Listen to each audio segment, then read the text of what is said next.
तो आज का क्लास बहुत इंपॉर्टेंट है क्योंकि आज के क्लास में हम लोग करने जा रहे हैं कंपाउंड इंटरेस्ट यानी कि चक्रवृद्धि ब्याज। और इसमें जितने भी आपके प्रीवियस ईयर के क्वेश्चंस हैं उन सबको करेंगे और उसको कम से कम सेकंड्स में बनाने का एग्जैक्ट वे बताऊंगा। इससे पहले मैं आपको फाउंडेशन कोर्स में यानी कि कंप्लीट कोर्स जो है आपके एग्जाम के लिए, उसमें कंपाउंड इंटरेस्ट को बहुत ही अच्छे से एक एक चीज एक एक कॉन्सेप्ट को पढ़ा रखा हूं। कौन सा कॉन्सेप्ट कहां से आया, किस तरीके से चीजें हमें डेवलप करना है, एक एक चीज बारीकी से समझा रखा हूं। अगर आप एग्जैक्ट वे के एप्लीकेशन पे फुल कोर्स ले रखे हो तो उन चैप्टर्स को अच्छे से पढ़ रखो, अच्छे से रिवाइज कर लो, क्योंकि इस क्लास से हम लोग यहाँ पे प्रैक्टिस करेंगे प्रीवियस ईयर के क्वेश्चंस की, जिसमें उन्हीं सारे कॉन्सेप्ट का इस्तेमाल करने जा रहा हूं मैं। तो अगर आप मेरे नए स्टूडेंट हो और सिर्फ इस प्रैक्टिस बैच से जुड़े हुए हो तो मेक श्योर कि आप कंपाउंड इंटरेस्ट के हर एक कॉन्सेप्ट को अच्छे से जानते हैं, क्योंकि ये बहुत इंपॉर्टेंट है। बहुत लोगों को इससे डर लगता है इस चैप्टर से, और उनको ये जो पूरा टॉपिक है, इसके जितने भी डिफरेंट टाइप के क्वेश्चंस हैं उनको बनाने में कहीं ना कहीं दिक्कत होता है। पर एक बार अगर आप इसके पूरे कॉन्सेप्ट को समझ लेते हो तो इसमें इतना मजा आएगा, क्योंकि ये एक ऐसा टॉपिक है जो कि बहुतों को डराता है। और अगर आपके पास कॉन्सेप्ट अच्छा है, क्लियर है, फाउंडेशन अच्छा है आपका, तो आपको ये चुटकी में आंसर दे देता है। तो चलिए आज के क्लास की शुरुआत करता हूं। देखिए क्वेश्चन कह रहा है, एक व्यक्ति ने कुछ रुपए 10% चक्रवृद्धि ब्याज प्रति वर्ष के दर से उधार लिया। 3 वर्ष के अंत में वह 2662 रुपए देता है, तो उसने कितने रुपए उधार लिए ये आपको बताना है। प्रति वर्ष रेट ऑफ इंटरेस्ट आपको दे रखा है 10%। अमाउंट दे रखा है आपको कितना, 2662। टाइम आपको दे रखा है 3 साल। प्रिंसिपल आपसे पूछ रहा है। इसका ट्रिक आप क्या जानते हो, इस रेट को आप फ्रैक्शन में बदलोगे तो ये हो जाएगा 1/10। इसका मतलब अगर कोई प्रिंसिपल है और यहां मैं लिखता अमाउंट, तो ये आप किस तरीके से लिखोगे, कोई प्रिंसिपल 10 है तो वो अमाउंट कितना बन जाता है, 11। ठीक है, ये आपका प्रिंसिपल है, इसमें 1 जोड़ोगे तो ये आपको अमाउंट दे देता है। अगले साल फिर वही सिनेरियो है, 10 प्रिंसिपल है, 11 अमाउंट बनता है। 3 साल यही कहानी हो रहा है, तो तीसरे साल भी 10 से 11 हो रहा है। ठीक है, 3 साल के बाद आप क्या देखते हो कि प्रिंसिपल कितना बन जा रहा है, तो ये बन जा रहा है 1000, और ये कितना 1331 यूनिट वाइज। इसका वैल्यू आपको दे रखा है कितना, तो 2662। कितना दे रखा है, 2662, यानी कि 1 यूनिट का वैल्यू कितना है, 2। तो 1 यूनिट का वैल्यू 2 है। आपसे पूछ रखा है कि 1000 का वैल्यू कितना हो जाएगा, तो 2000 हो जाएगा आपका आंसर ए। अब इस क्वेश्चन को देखिए। क्वेश्चन कह रहा है 2% प्रति वर्ष के दर से 1 वर्ष में 1000 रुपए का मिश्र धन यानी कि अमाउंट क्या होगा अगर ब्याज जो है वो 6 माही संयोजित है। मतलब क्या कि हाफ ईयरली कंपाउंडेड है। ठीक है, मतलब प्रत्येक 6 महीने के बाद जो है ब्याज दर कंपाउंडेड होगा। ठीक है, तो एक बात गौर कीजिए, यहाँ पे जो आपको ब्याज दे रखा है वो प्रति वर्ष का दे रखा है, और आपको कह रहा है कि हर 6 महीने के बाद कंपाउंड इंटरेस्ट लगना है, यानी कि एक 6 महीने पे कितना परसेंट हो गया, आधा, यानी कि 1%। ठीक है, 2% का आधा यानी कि 1%, यानी कि प्रत्येक 6 महीने पे कंपाउंड इंटरेस्ट कैलकुलेट होगा मूलधन पर। और आपको कह रहा है 1 वर्ष में कितना लगेगा, वो आपसे पूछ रखा है। 1 वर्ष में 2 बार आपको ये ब्याज दर चुकाना होगा, क्योंकि 6 महीना 2 बार आता है 1 साल में, तो आपके पास 2 रेट ऑफ इंटरेस्ट है। और पूरे कोर्स में मैं आपको बता रखा हूं कि जब भी परसेंटेज का वैल्यू, रेट ऑफ इंटरेस्ट बहुत छोटा हो, 1% 2% हो, तो आप वहां पे कौन सा ट्रिक अप्लाई करोगे, a+b+ab/100 वाला ट्रिक अप्लाई करोगे। तो यहाँ पे क्या होगा, a भी 1 और b भी 1, तो 1 + 1 2 और प्लस 2/100 मतलब क्या होता है। ठीक है, तो ये कितना दे दिया आपको, 2.01% का क्या है, ब्याज लगना है पूरे 1 साल में। ठीक है, तो हमारा आंसर क्या हो गया कि 1000 के मूलधन पे वो अमाउंट कितना बनेगा, तो अमाउंट बनेगा 102.01%। बस इसका वैल्यू निकालो, आपका आंसर आ जाएगा। परसेंटेज को हटाएंगे तो 2 जीरो हटेगा, और इस 10 को हम इससे मल्टीप्लाई करेंगे तो ये डेसिमल हटेगा और यहां आ जाएगा, तो आपका आंसर 1020.1 यानी कि ये आपका आंसर है। हेलो एवरीवन, 2018-19 में रेलवे ने ALP technician group D, sub inspector और कांस्टेबल के एग्जाम्स लिए थे। ये बहुत जरूरी हो जाता है कि आप 18-19 में रेलवे द्वारा जो लिए गए एग्जाम है उनके क्वेश्चन को हर हाल में बनाओ। मार्केट में आपको प्रीवियस ईयर के जितने भी बुक मिल रहे होते हैं उसके क्वेश्चन तो आपको उसमें दिखते हैं, पर उनका सॉल्यूशन बिल्कुल ट्रेडिशनल तरीके से रहता है, जो कि बहुत ही टाइम टेकिंग है। तो इसी परेशानी को दूर करने के लिए एग्जैक्ट वे के एप्लीकेशन पे रेलवे एनटीपीसी और ग्रुप डी के लिए आपको प्रीवियस ईयर के तमाम क्वेश्चन क्वेश्चन प्रैक्टिस कराया जा रहा है, जिसमें रेलवे एनटीपीसी के मैथ्स के सभी क्वेश्चन चैप्टर वाइज हैं, पूरे कॉन्सेप्ट और ट्रिक के साथ। 2018-19 के प्रीवियस ईयर के क्वेश्चन भी। ये पूरा कोर्स बाइलिंगुअल है, हिंदी और इंग्लिश दोनों में। कोर्स का फी 1499 था, जो कि घटा करके सिर्फ और सिर्फ 299 रखा गया है। एक प्रीवियस ईयर के मार्केट से जो आप बुक खरीदते हो उससे भी कम कीमत। तो इसे जल्दी से आज ही इनरोल कर ले एग्जैक्टवे के एप्लीकेशन को डाउनलोड करके। एप्लीकेशन का लिंक आपको डिस्क्रिप्शन बॉक्स में और कमेंट सेक्शन में पिन कर दिया गया है। अब देखिए इस क्वेश्चन को। इस क्वेश्चन में कह रहा है 2 वर्षों के लिए 5% प्रति वर्ष के दर से किसी धनराशि पर सरल और चक्रवृद्धि ब्याज के बीच का अंतर आपको दे रखा है। कितना? 25 रुपया दे रखा है। राशि ज्ञात करें, यानी कि प्रिंसिपल कितना था ये आपको बताना है। वैसे तो इसके लिए जो मैं आपको एग्जैक्ट वे बता रहा हूं उसका एकदम पहले तो मैं यहाँ पे सीधे ट्रिक लिख देता हूं। CI माइनस SI होता है क्या आपका? तो XY/100 और ये प्रतिशत में होता है। ठीक है, इस ट्रिक को आप ध्यान रखना। अब ये आया कैसे, किस तरीके से यहाँ पे ये सारी चीजें वर्क कर रहा होता है। जब सिंपल इंटरेस्ट के बारे में पूछे तो कैसे निकलेगा, कंपाउंड इंटरेस्ट के बारे में कैसे निकलेगा, ये सारी बातें आपको पूरे कोर्स में पता चल रहा होता है। इससे रिलेटेड अगर क्वेश्चन आएगा तो उसके साथ मैं आपको वो कॉन्सेप्ट भी बताते रहूंगा। पर मेरा आप सबसे ये अनुरोध है कि अगर आप अपना कंपाउंड इंटरेस्ट को अच्छा कर लेते हैं, जो कि बहुत अच्छा हो जाएगा अगर आप उसके फंडामेंटल कॉन्सेप्ट को समझते हो, चीजें कैसे काम कर रहा होता है उन चीजों को समझ लेते हो, कहीं पे कोई दिक्कत नहीं होगा, कभी दिक्कत नहीं होगा, कोई फार्मूला यूज करने की जरूरत नहीं पड़ेगी अगर कॉन्सेप्ट को जान जाते हो तो। अगर नहीं जानोगे तो आपको चीजों को रटना होगा। जैसे अगर आप मेरे से कंपाउंड इंटरेस्ट नहीं पढ़े हो या फिर जहां से पढ़े हो वहां से इन चीजों के बारे में आपको नहीं बताया गया है कि CI माइनस SI, आप मुंह जवानी इसको रटना नहीं है। ये आपके दिमाग में पता चलता है कि ऐसा क्यों होता है, तो आप ये चीज यहाँ पे मैं आपको कहूंगा कि इसे रट जाओ। पर अगर आप चीजों को जानते समझते तो आपको ये जान रहे होते, आपको रटना नहीं पड़ता। तो प्रैक्टिस बैच में मैं कितना आपको बता पाऊंगा पूरा कॉन्सेप्ट, मैं जहां पे जो अप्लाई होना है मैं उसे अप्लाई करके आपको आंसर किस तरीके से जल्दी लाना है वो बता दे रहा हूं। तो यहाँ पे XY क्या है? तो ये आपका ब्याज दर है। पहले वर्ष के लिए ब्याज दर क्या है? 5%। दूसरे वर्ष के लिए भी 5%।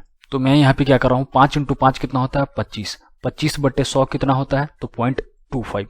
तो 0.25% का वैल्यू आपको दे रखा है कितना? 25 रुपया दे रखा है। और आपसे पूछ क्या रहा है? तो आपसे पूछ रहा है कि मूलधन क्या है। मूलधन किसी भी चीज का क्या होता है? तो खुद में 100% होता है। तो 100% का वैल्यू कितना होगा? तो 0.25 बराबर है 25। ये हम 100 से मल्टीप्लाई करेंगे तो आएगा। तो यहां पे भी हम 100 से मल्टीप्लाई करेंगे तो ये हमें दे देगा क्या आपको? तो 10000। तो आपका आंसर C।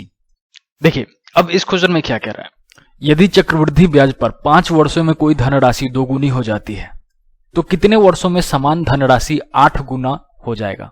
कोई राशि है, मान लेते हैं 1 यूनिट है, 5 वर्ष में क्या हो जाता है? तो 2 गुना हो जाता है, मतलब ये 2 टाइम्स हो गया। 1 यूनिट था वो 2 टाइम्स हो गया, 2 यूनिट हो गया। कितने सालों में? तो 5 साल में। अब देखिए कंपाउंड इंटरेस्ट में मैं एक बहुत इंपॉर्टेंट कॉन्सेप्ट बता रखा हूं कि जो आपका चक्रवृद्धि ब्याज होता है, तो उसमें मैं आपको पढ़ाया हूं कि एक फिक्स्ड टाइम अगर हम लेते हैं और कहते हैं कि उस फिक्स्ड टाइम में कोई प्रिंसिपल इतना अमाउंट बन के देता है, या फिर दूसरे शब्दों में कहें कि कोई मूलधन इतना गुना हो जाता है, तो अगले उतने ही साल में वो उतना ही गुना होगा। कहने का तात्पर्य क्या कि अगले 5 साल में वो जिस तरीके से बढ़ रहा था उसी तरीके से आगे बढ़ेगा। तो किस तरीके से बढ़ रहा था? तो अपने का 2 गुना हो जाता था। तो अब की बार यहाँ पे क्या है? ये प्रिंसिपल है, ये इसका 2 गुना हो जाएगा, मतलब क्या हो जाएगा? 4 हो जाएगा, 4 यूनिट। ठीक है, उसी फिक्स्ड टाइम में। तो एक बात आप यहां से देख रहे हो कि यहाँ पे 2⁻1 हुआ है कितने सालों में? 5 सालों में। 2⁻2 हुआ है कितने सालों में? अगले 5 सालों में। तो 2⁻2 होने में यानी कि 4 अमाउंट होने में इसे कितना साल लगा? तो 5 + 5 10 साल लगा। या फिर इसे मैं ऐसे भी बोल सकता हूं कि ये वाला 5 को मल्टीप्लाई कर दो आप किस में? तो ये वाले 2 से, तो वो भी आपको क्या दे देगा? 5 दूनी 10। और यहां से भी आपको आ गया 5 दूनी 5 पर 5 + 5 10। यहां तक की बात आप समझ पा रहे हैं? यहां तक की बात लिखने का मेरा तात्पर्य बस इतना था कि 2⁻1 होने में उसे कितना साल लग रहा है? 5 साल लग रहा है। उसे होना है क्या? तो 8 गुना होना है। तो 8 गुना होने का मतलब क्या हो गया? 2 टू दी पावर कितना करोगे आप? तो 8 आएगा, तो 3 करोगे आप मानते हैं इस बात को या नहीं? तो बिल्कुल। तो यहां पे 5 कैसे आया? तो 1 इंटू 5, तो यहां पे कितना साल होगा? 3 इंटू 5, तो ये आपको कितना दे दिया? 15 साल। तो आपका आंसर क्या हो गया? सी। तो इस क्वेश्चन में क्या कह रहा है? 4% वार्षिक चक्रवृद्धि ब्याज के दर से किस धन का मिश्र धन 3 वर्षों में इतना रुपया हो जाएगा? तो देखिए, आपको ब्याज दर कितना दे रखा है? 4%। 4% को अगर आप फ्रैक्शन में बदलते हो तो 4/100 होता है। इसे काट कूट करते हो तो ये कितना होगा? तो ये 25 बार में कटेगा। यानी कि 4% का आपका फ्रैक्शन क्या बना है? 1/25। कहने का मतलब कोई धन 25 था तो वो अमाउंट कितना हो जाता है? 26। अगले साल फिर वही बात, 25 था 26 हो जा रहा है, 25 था 26 हो जा रहा है। 3 साल तक ये कहानी चल रहा है, मानते हैं? तो बिल्कुल। क्यों? क्योंकि ये प्रिंसिपल है, ये अमाउंट हो जा रहा है, ठीक है। तो 3 साल के बाद आपको क्या सिनेरियो दिख रहा है? तो यहाँ पे आपको 25 का क्यूब दिख रहा है और यहाँ आपका 26 का क्यूब। अब क्वेश्चन के मुताबिक 26 के क्यूब का वैल्यू आपको दे रखा है। कितना दे रखा है? तो 17576 दे रखा है, ठीक है।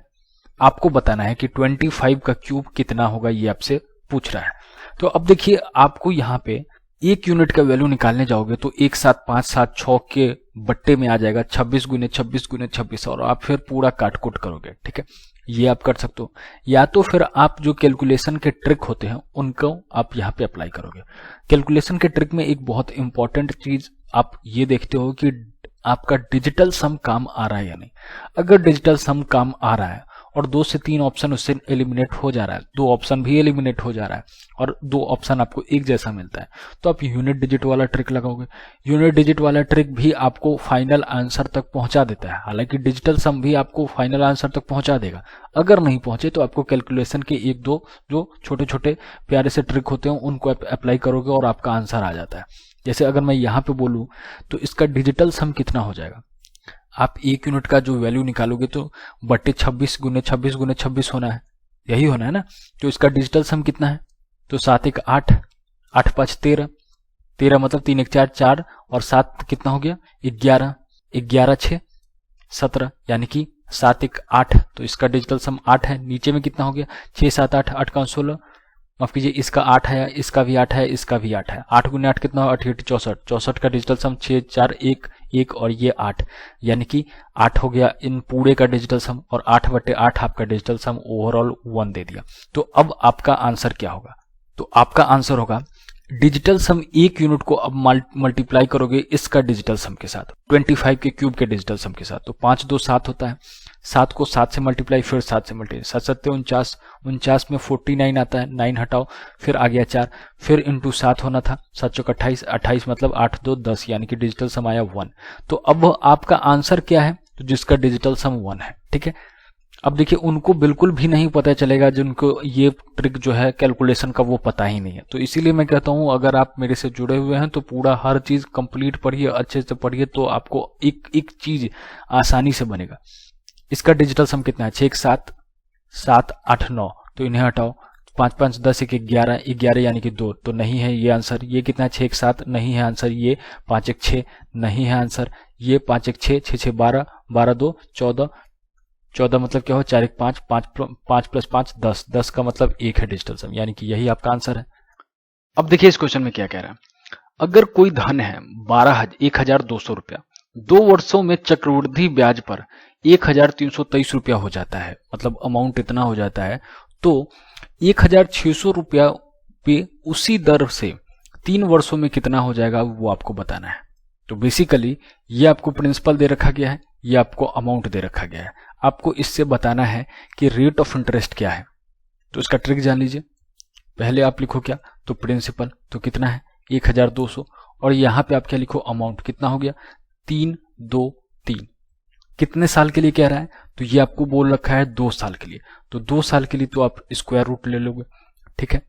लेकिन मैं क्या देख पा रहा हूं कि मुझे 1,200 का कोई स्क्वायर रूट नहीं मिल रहा है। तो मैं क्या करूंगा? सबसे पहले देखूंगा स्क्वायर रूट लगाने से पहले ही कि इन दोनों का अगर मैं रेशियो लेता हूं तो क्या ये आपस में कटने वाला है या नहीं। तो मुझे लग रहा है कि ये कटने वाला है, तो देखते हैं काट के। तो आप अगर इसे काटोगे तो ये आ जाएगा 400 और ये आ जाएगा 441। अब आप क्या करो? इसका स्क्वायर रूट ले लो। क्यों स्क्वायर रूट लूं? क्योंकि यहाँ पे 2 साल दे रखा है। 3 साल रहता है तो क्या करते? क्यूब रूट ले लेते, ठीक है। तो 400 का स्क्वायर रूट आपको पता है, तो बिल्कुल पता है कितना होता है, 20 होता है। अब 441 का स्क्वायर रूट पता है, तो बिल्कुल पता है कितना होता है, 21 होता है। तो इसका सीधा मतलब कि कोई धन, प्रिंसिपल कितना था, तो प्रिंसिपल था कोई धन 20, अमाउंट कितना हो गया 21, कितना ज्यादा बढ़ गया 1 यूनिट आपका क्या हुआ है, बढ़ गया है। 1 यूनिट बढ़ा है किस पे, तो प्रिंसिपल पे। प्रिंसिपल कितना था 20, इसका रेट ऑफ इंटरेस्ट निकालना है तो 100 से मल्टीप्लाई करो। इसका आपको कितना वैल्यू दे देगा, ये आपको दे देगा कितना, 5% दे दिया, ठीक है। तो रेट ऑफ इंटरेस्ट निकालना पता चल गया आपको। देखिए ये खुद में 2 क्वेश्चन है, आपको कई बार एग्जाम में बस इतना ही हद तक दे दिया रहेगा कि कोई आपको प्रिंसिपल इतना है, अमाउंट इतना हो गया, इतने सालों में आपको बताना है कि रेट ऑफ इंटरेस्ट क्या है। तो यहाँ पे आपको एक तो यही सवाल है, उसके बाद जो रेट ऑफ इंटरेस्ट निकला उससे जुड़ा हुआ एक और आपको सवाल दे दिया बोनस में कि 1600 रुपया पे अगर 3 साल के लिए उसी रेट पे कंपाउंड इंटरेस्ट लगना है तो वो कितना अमाउंट हो जाएगा, वो आप बता दो। तो बता दो आप आसानी से। अब देखिए जब आपको रेट ऑफ इंटरेस्ट 5% दे रखा हो और टाइम आपको दे रखा हो कितना, 3 साल, तो आपको फुल कोर्स में मैं बता रखा हूं कुछ इंपॉर्टेंट परसेंटेज पे, कुछ इंपॉर्टेंट परसेंटेज वाले रेट पे आपको सवाल पूछा जाता है 3 साल के लिए, 2 साल के लिए, तो उनके आपको कंपाउंड कितना बन करके देगा वो चीजें आपको ध्यान में रखना है ताकि आपको एग्जाम में ज्यादा दिमाग नहीं लगाना पड़े। अगर आपको इसमें ज्यादा टाइम खराब करना है तो आप एबी वाला ट्रिक लगा करके पहले 2 साल के लिए निकालोगे, फिर जो निकलेगा उसको निकाल करके आप तीसरे के साथ एबी वाले रूल से आप निकालोगे और वो 3 साल का देगा। अल्टीमेटली आपको वो रिजल्ट निकल करके आएगा जो कि मैं आपको बता रखा हूं जो इंपॉर्टेंट है और उससे एग्जाम में सवाल पूछा जाता है। तो जब रेट 5% का रहे तो 3 साल पे ये ब्याज दर कितना दे देगा आपको, तो 15.7625 इतना आपको दे देगा क्या, तो ब्याज दर। अब मुझे निकालना क्या था कि वो अमाउंट कितना हो जाएगा 1600 पे, तो 1600 पे अमाउंट कितना होगा, तो 100% प्रिंसिपल का जोड़ देंगे। प्रिंसिपल कितना था, तो 1600, तो 1600 का अगर मैं 115.7625% निकालता हूं तो वो मुझे क्या दे देगा, अमाउंट दे देगा, ठीक है। ये आपका क्या हो जाएगा, अमाउंट हो जाएगा, ठीक है। अब बस यहीं पे आपका कहानी, आराम से आप आगे की चीजों को कर सकते हो। आप बोलोगे कि सर इसमें तो बहुत कैलकुलेट करना पड़ेगा, नहीं कैलकुलेट करना पड़ेगा, इसमें कुछ चीजें आपको छुपा नजर आएगा, आप उसे खोजो। एग्जाम में जो क्वेश्चन मिलता है ये प्रीवियस ईयर का क्वेश्चन है, तो एग्जाम में एग्जामिनर जो क्वेश्चन देता है वो बनने के लिए देता है, आपका समय गंदा करने के लिए नहीं देता है। गंदा होता है इसलिए होता है, स्टूडेंट का गंदा समय होता है क्योंकि उनको एक्चुअल कॉन्सेप्ट जो है, मूलभूत जो उसका कॉन्सेप्ट होता है, ट्रिक होता है, वो उनको पता ही नहीं होता है। तो अगर आप बोलोगे कि सर यहाँ पे इतना कैलकुलेट करना पड़ेगा, कैसे करें, तो ऐसा नहीं है। आप अगर ध्यान से देखोगे, मन के आंखों से देखोगे, सुंदर और शीतल मन से, तो आपको दिखेगा कि ये जो है 9 का मल्टीपल है, 9 का मल्टीपल है ये, इसमें 9 छिपा हुआ है, 9 से ये कटने वाला है। मतलब आपको इनको मल्टीप्लाई करने के बाद जो आंसर आएगा वो 9 का मल्टीपल होगा, 9 से कटने वाला होगा। तो पूरा कैलकुलेट क्यों करना, आप देख लो कि जो आंसर है क्या वो 9 से कटने जा रहा है, अगर कटने जा रहा है तो वही आपका आंसर होगा। तो मैं अगर देख रहा हूं तो 8 1 9 और ये 5, तो ये नहीं कटेगा 9 से, ये ट्रिक होता है, ध्यान में रहना होगा आपको। 8 1 9 और ये 5 5 10, 10 का मतलब 1, 9 से नहीं कटेगा। ये तो ये भी नहीं कटेगा और ये तो ये कटेगा, तो आपका आंसर क्या हो गया, ये 4, ठीक है। अब इस क्वेश्चन को देखिए, इस तरीके का क्वेश्चन मैं आपको अभी ही करा चुका हूं, आपको इसमें अब सीधे एग्जैक्टिव अप्लाई करना है। एग्जाम में आप कैसे करोगे, यहाँ पे देख लो, उस वाले क्वेश्चन में मैं पूरा कॉन्सेप्ट बता दिया था। अब यहाँ पे एग्जाम में आपको अच्छे से कैसे एकदम दिमाग लगा करके बिना किसी पेन पेपर यूज किए हुए करना है वो आप समझ लो। किसी निश्चित चक्रवृद्धि ब्याज की दर से एक धनराशि 6 वर्षों में 2 गुनी हो जा रही है, तो उसी ब्याज की दर से यह राशि कितने वर्ष में 8 गुनी हो जाएगी। तो देखिए क्वेश्चन आपको क्या कह रहा है, 2 to the power 1 हो रहा है, 2 गुना होने का मतलब 2 to the power 1। ये कितने सालों में हो रहा है ऐसा, तो ये हो रहा है आपको 6 वर्षों में, ठीक है। हम क्या करते थे, जितना पावर है उससे मल्टीप्लाई, ठीक है। आपको बनाना क्या है, 8 गुना। 8 गुना मतलब क्या होता है, 2 to the power 3। तो आपका आंसर कितना आ जाएगा, 6 into 3 यानी कि 6 18। तो आपका आंसर, तो ऐसे प्रश्नों को बनाने का ये आपका एग्जैक्टिव है। इससे आसान और इससे कम समय में सही और सटीक आंसर देने वाला और कोई तरीका नहीं है। ये आप एग्जाम में इसी तरीके से बनाओगे और आपको एकदम बिना पेन पेपर के आपको आपका आंसर मिलेगा, बिना पेन पेपर यूज किए हुए। अब इस क्वेश्चन को देखिए,